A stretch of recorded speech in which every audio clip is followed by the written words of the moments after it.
Okay guys, इस video में हम करेंगे जो केमिकल कंट्रोल किया था कल हमने शुरू उसी टॉपिक का आगे कि उसमें जो सीड जो ट्रीटमेंट है या जो बीज उपचार है वो किस प्रकार किया जाता है या उसका उद्देश्य क्या होता है। तो बीजों का उपचार करने का उद्देश्य क्या होता है कि जो बीज में पाए जाने वाले रोग जनक है उनको हम नष्ट कर दें। तो बीज उपचार करके या जो बीज में पाए जाने वाले रोग जनक है उनको नष्ट करके फिर उनको कवक या जो जीवाणु है बीज की सतह पर या उसके अंदर उपस्थित होते हैं उन सबको मारकर फिर बीज को बोते हैं, जिससे क्या है कि भी मतलब जो क्वालिटी है वो सही रहे। और जो रोग उत्पन्न करने वाले जो कवक और जीवाणु बीज की सतह और उसके अंदर उपस्थित होते हैं वो कैसे काम करते हैं। जब इन बीजों को बो दिया जाता है तो उसमें अंकुरण के समय क्रियाशील हो जाते हैं और बीज तथा जो प्लांट्स होते हैं उनको खत्म कर देते हैं। और फिर इस प्रकार क्या होती है, जो क्षीणता होती है या ब्लाइट उत्पन्न होते हैं।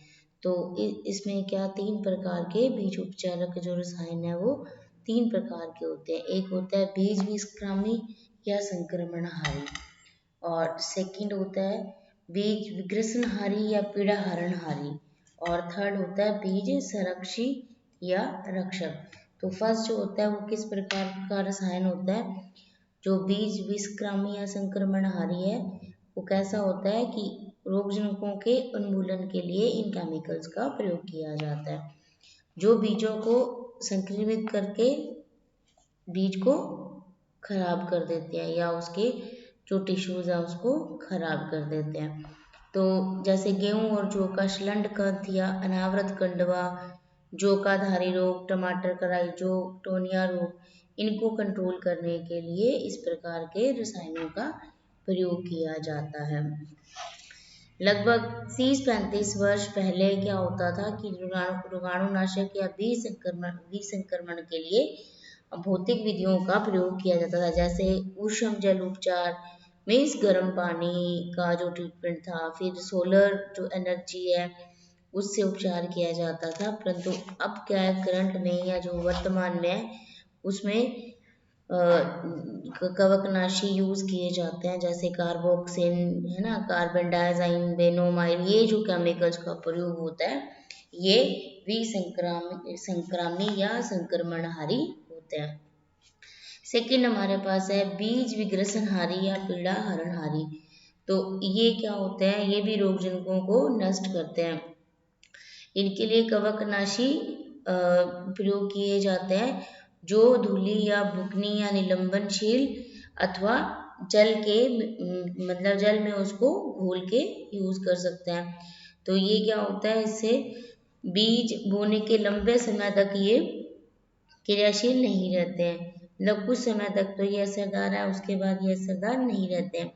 जैसे जई का श्लथ कंड या नावृत कंडवा, इस प्रकार के और गेहूं का बंड जैसे रोग होते हैं उसके लिए विग्रसनकारी कवकनाशियों जैसे सेरेसोल या Agrosan D, Panogen, copper sulphate, copper carbonate, ये केमिकल्स को यूज किया जाता है, जिसे उन्मूलक बीज उपचार कहते हैं। या उन्मूलक बीज उपचार करने के बाद फिर इन सीड्स को फसल के लिए बोया जाता है। तो थर्ड है हमारे पास बीज संरक्षी या बीज रक्षक। तो ये बीज संरक्षी या बीज रक्षक क्या होते हैं कि जो कवकनाशियों इन ऐसे बीजों का जैसे उपचार कवकनाशियों द्वारा किया जाता है, जो बीजों की सतह पर रोगजनकों को नष्ट करते हैं और लंबे समय तक यह एक्टिव रहते हैं और बीजों की रक्षा करते हैं। जो बीज है वो पूरी सतह को कवकनाशी के द्वारा भली भांति से ढक देते हैं, मतलब जो बीज की पूर्ण जो सरफेस है उसको वो जो फंजीसाइड से कवकनाशी है उससे पूरी तरह से कवर कर दिया जाता है, और उससे मृदा में उपस्थित जो रोगजनक के द्वारा किसी भी प्रकार का जो लॉस होता है या जो डैमेज होता है वो रुक जाता है। तो इस प्रकार यह जो कवकनाशी है वो अच्छे से इसको सीड्स को प्रोटेक्ट तो नेक्स्ट हम देखते हैं कि जो मेथड्स ऑफ सीड ट्रीटमेंट है या जो बीज उपचार की विधियां हैं वो कौन कौन सी होती है। 3 प्रकार से इन सीड्स को उपचारित किया जाता है या ट्रीटमेंट दिया जाता है। एक है शुष्क बीज उपचार, ड्राई सीड ड्रेसिंग और ट्रीटमेंट। सेकंड है हमारे पास स्लरी ट्रीटमेंट या पंख उपचार। थर्ड है बीज निमज्जन विधि या सीड डिप मेथड और वेट सीड ट्रीटमेंट। और फोर्थ है रोपण यंत्र या हॉपर धानी बीज उपचार, प्लांटर और हॉपर बॉक्स सीड ट्रीटमेंट। तो फर्स्ट देखते हैं जो हमारे पास शुष्क बीज उपचार क्या है। शुष्क बीज उपचार क्या होता है कि इसमें कवकनाशी द्वारा बीज को उपचार करने के लिए कुछ यंत्रों जैसे बीज उपचार ड्रम या ढोल या घुर्नी का यूज किया जाता है। इसमें जो बीज है वो एक ड्रम या ढोल में शाफ्ट में तिरछा करके स्टैंड पर रखते हैं और इस यंत्र द्वारा बीजों का शुष्क उपचार करते हैं, जिसके लिए ड्रम या ढोल को 2/3 भाग बीजों से, मतलब उस ड्रम का 2/3 भाग है जो बीजों से भर देते हैं और इसमें एक फिक्स मात्रा में, एक निश्चित मात्रा में कवकनाशी डालकर इस ढक्कन को बंद करके 5 से 10 मिनट तक इसको रोटेट किया जाता है या घुमाते हैं, जिससे जो ये बीज है वो जो बीज है उससे थोड़ी मात्रा बीजों को बहुत थोड़ी मात्रा में उपचारित करने के लिए इस यंत्र का या इस मेथड का प्रयोग किया जाता है। और अगर बहुत कम मात्रा में बीज अगर हमें उपचारित करना है तो उसके लिए एक मटका या डिब्बा या पॉलीथीन की थैली को भी प्रयोग कर सकते हैं। तो इस प्रकार क्या होता है, एक ड्रम या जिसको ढोल है उस प्रकार एक यंत्र यूज किया जाता है जिसमें शाफ्ट और एक जो होता है स्टैंड या हत्था लगा होता है। तो बीजों को उस ड्रम में भर के और उसको 10 मिनट्स तक रोटेट करते हैं। रोटेट करने से क्या होगा, जो कवकनाशी हमने एक निश्चित मात्रा कवकनाशी की उस ड्रम में या उस ढोल में डाली होगी, तो जैसे ही हम उसको रोटेट करेंगे या घुमाएंगे तो वो सारे जो बीज है उसकी सतह पर वो केमिकल या वो कवकनाशी पूरी तरह से ढक लेगा। तो इस प्रकार शुष्क बीजों का उपचार किया जाता है। नेक्स्ट है हमारे पास पंख या स्लरी उपचार।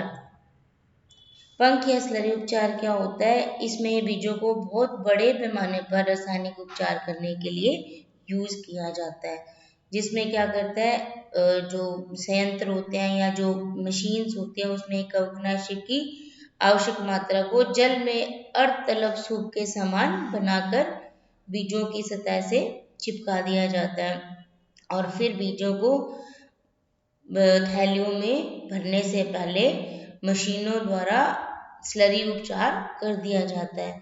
स्लरी उपचार करने के लिए बड़े बीज संसाधन संयंत्रों को यूज किया जाता है। नेक्स्ट है हमारे पास बीज निमज्जन विधि या गीला क्लेद या आर्द्र बीज उपचार। ये इसमें देखते हैं कि एक हमने देखा था ना शुष्क उपचार। शुष्क उपचार में क्या था, बीज को एज इट इज डाल दिया था। फिर ये जो पंख या स्लरी है इसमें सेमी लिक्विड को बनाया जाता है पानी में उस कवकनाशी को घोलकर। थर्ड है हमारे पास जो गीला या आर्द्र बीज उपचार है। इसमें क्या करते हैं, कवकनाशी को जल में सॉल्यूशन बना लेते हैं, जैसे कि उसको घोलकर सॉल्यूशन बनाते हैं और फिर बीजों को एक फिक्स टाइम या एक निश्चित समय के लिए उसमें भिगो कर रख दिया जाता है और उस सॉल्यूशन की जो कंसंट्रेशन है वो उस हिसाब से रखी जाती है जिस हिसाब से हम इसकी जो फसल के ऊपर स्प्रे करते हैं या फुहार या छिड़काव करते हैं, उसी कॉन्सेंट्रेशन में सॉल्यूशन को बनाकर उसमें एक फिक्स टाइम के लिए, निश्चित समय के लिए बीजों को रख दिया जाता है और फिर उन बीजों को बोने के लिए यूज किया जाता है। नेक्स्ट हमारे पास है रोपन बॉक्स या हॉपर धानी बीज उपचार। इसमें क्या करते हैं कि जो रोपन बॉक्स होता है उसमें कवकनाशी की या तो डस्ट या फिर उसको जल में जल मिश्रण जो चूर्ण होता है उसको रोपन बॉक्स के अंदर डाल देते हैं और फिर उसमें उस बीजों के उसमें बीज भी उसके साथ मिला दिए जाते हैं और यह जो बीज है ये अपने आप ही बुआई के समय उपचारित होता रहता है, क्योंकि ये रोपन बॉक्स होता है ना, तो इसमें बीज उपचारित होता रहता है। और फिर इसमें क्या होता है कि कवकनाशी को जब बीजों की बुआई करते हैं उस समय मिलाया जाता है। तो यह आवश्यकता से क्या होता है कि बुआई के समय मिलाते हैं, तो जब बुआई करते हैं तो वो रोगजनक से अ, मतलब अफेक्टेड नहीं होता है, या वो पूरी तरह से एकदम बुआई के लिए अच्छी क्वालिटी के सीड्स हो जाते हैं। नेक्स्ट देखते हैं कंद प्रकंद और प्रदीप, इनका जो पादप प्लांट्स हैं या जो प्लांट्स पोर्शन है उनको कैसे ट्रीट किया जाता है। जैसे हम देखते हैं कि आलू है ना, कोई शकरकंद है, या कुछ ऐसे प्लांट्स है जो हमें जिसको हम जो यूज करने वाला पोर्शन है वो जमीन के नीचे होता है, या कुछ ऐसी होती हैं जिनको लीव्स या सीड्स या उनकी स्टेम को भी ट्रीट किया जाता है। तो ये जो अलग अलग पोर्शन है, अलग अलग पार्ट है, इनको अलग अलग केमिकल्स के द्वारा इस प्रकार ये ट्रीट कर दिए जाते हैं। लेकिन जो जमीन के नीचे के पोर्शन के अंदर हमारे फ्रूट्स या हमें जो उसका कंद प्रकंद मिलता है जिसको हम यूज करते हैं, ईटेबल्स जो पार्ट होते हैं प्लांट्स के, तो उन ईटेबल्स को जमीन के नीचे होने के कारण हम कैसे उसको बचा सकते हैं, उसके लिए हमें क्या करना पड़ेगा, सॉयल ट्रीटमेंट, मृदा उपचार। तो अब देखते हैं कि मृदा उपचार क्या होता है कि जो सॉइल है उसमें बहुत सारे टाइप के रोगजनक होते हैं, क्योंकि सॉइल है जो उनको फेवरेबल कंडीशन प्रोवाइड करती है। तो सॉइल के अंदर बहुत सारे पैथोजेंस पाए जाते हैं, जैसे डेड ऑर्गेनिक मैटर भी होते हैं वहाँ पे, है ना। तो इस प्रकार जो रोगजनक है, तो जो डेड ऑर्गेनिक मैटर है या जो वहाँ पे बायो वेस्ट होती हैं, तो वो रोगजनकों के लिए फेवरेबल कंडीशंस होती हैं या उनको न्यूट्रिशंस प्रदान करती रहती है। इस कारण वहाँ पे मृदा में जो रोगजनक है वो सरवाइव करते रहते हैं या एक्टिव रहते हैं। तो वो जो मृदा में उपस्थित होते हैं ना, सॉइल इन्वेडर्स या मृदा आक्रामक या मृदा आवासी, और इस प्रकार के जो रोगजनक होते हैं वो क्या करते हैं, उनको हम केमिकल से ट्रीट करके उनको खत्म कर दें या उनका उन्मूलन कर दें। तो फिर हम जो सोइल्स के होने वाले जो रोग हैं या डिजीज है जो कि सोइल में पाए जाने वाले पैथोजेंस के कारण होते हैं, उसको हम कंट्रोल कर सकते हैं या उसको खत्म कर सकते हैं।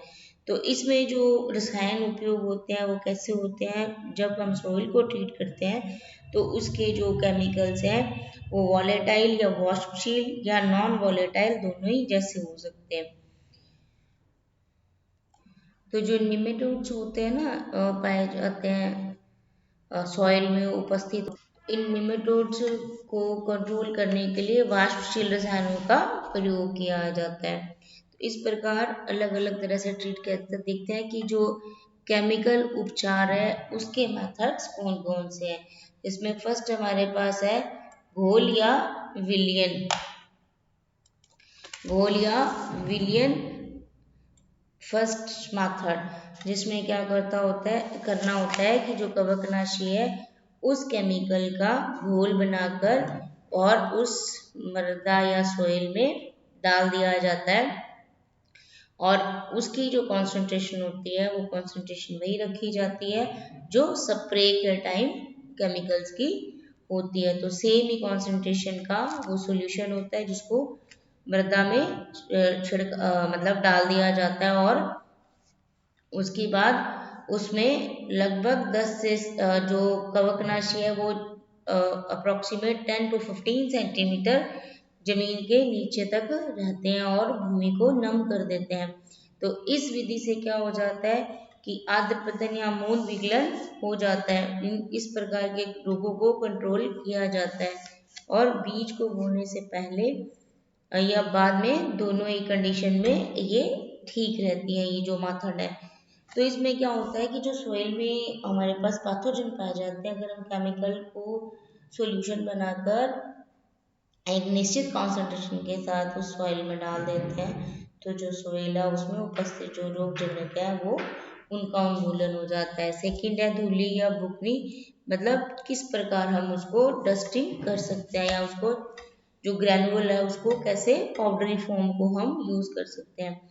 तो कभी कभी क्या होता है, अवाष्पशील जो पेस्टि सॉरी फंजीसाइड्स होते हैं या जो सूत्रकृमिनाशी को नष्ट करने के रसायन को मिट्टी या जो उर्वरक होते हैं उनके साथ मिलाकर खेत में हाथ से ही बिखेर दिया जाता है और उसके बाद उसकी हल्की जुताई कर देते हैं और फिर एक उचित गहराई तक उसे जुताई करके मिट्टी में मिला दिया जाता है। तो ऐसा कहाँ किया जाता है, जहाँ पर कवकनाशी के प्रयोग के लिए यंत्र उपलब्ध हो, क्योंकि अगर हम पानी में सोल्यूशन बनाकर डालते हैं तो उसके लिए हमें किसी यंत्र की जरूरत नहीं पड़ती, परंतु यदि हम डस्टिंग मेथड को यूज करते हैं तो डस्टिंग मेथड में हम हाथ से जब उस डस्ट को डाल देते हैं तो उसको हमें उस सॉइल में मिलाने के लिए बस यंत्रों की आवश्यकता पड़ती है।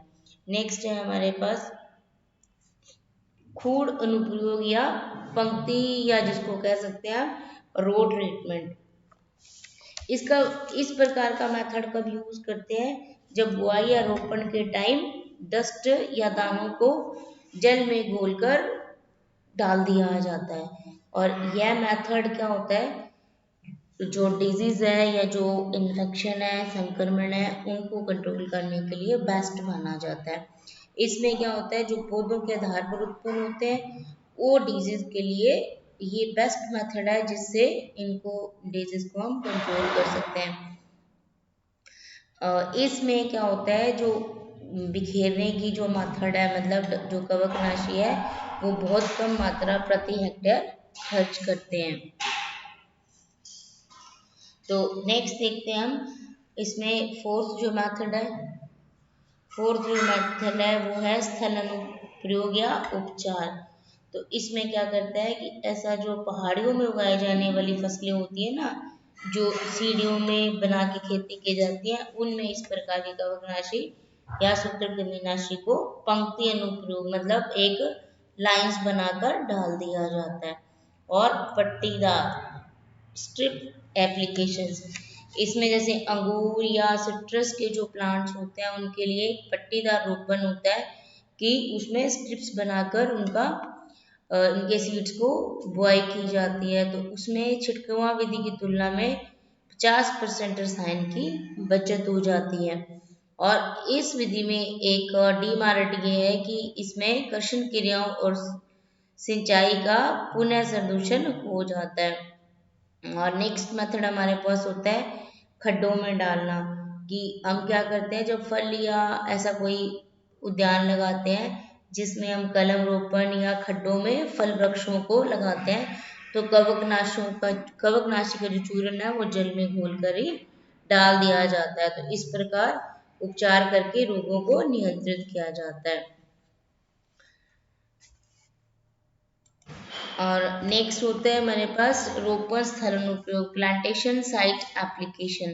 तो ये प्लांटेशन साइट एप्लीकेशन क्या है कि जैसे जो फल के बाग होते हैं या जैसे जहाँ अंगूर की बेलों को लगाया जाता है उसमें पुनः रोपण की समस्याओं के लिए ये किया जाता है। इस विधि में क्या करते हैं कि जो बहुत अंतराल के बाद जो वार्षिक फसलें जैसे तरबूज इत्यादि के लिए भी यह इसको उपयोग में लिया जाता है। 2 फुट वर्ग उपचार स्थान प्राप्त होता है एक तरबूज के लिए, तरबूज का जो बेल है उसको लगाने के लिए, और जबकि फल वृक्षों की फसलों को 6 से 8 वर्ग फुट न्यूनतम क्षेत्र की आवश्यकता होती है। तो रोपण स्थल अनुप्रयोग विधि में क्या है, सूत्रकृमि रसायन की बहुत कम मात्रा यूज की जाती है। मतलब जब हम उसको रोपण करते हैं ना, जब हम इसको फ्रूट्स को लगाते हैं या तो उनमें क्या किया जाता है, साथ साथ ही प्लांटेशन साइट है जो उसको वहाँ पर भी जो ये कवकनाशी होता है या कृमिनाशी उसको वहाँ मिला दिया जाता है। नेक्स्ट है मृदा धूमन या सोयल फ्यूमिगेशन। अब फ्यूमिगेशन क्या होता है कि जिसमें वाष्पशील रसायनों का प्रयोग किया जाता है। तो इसमें क्या है कि जो कवक या जीवाणु इत्यादि से जो रोग उत्पन्न होते हैं उनको खत्म करने के लिए जो वाष्पशील रसायन है उनको यूज किया जाता है, जैसे धूमक भी कहते हैं।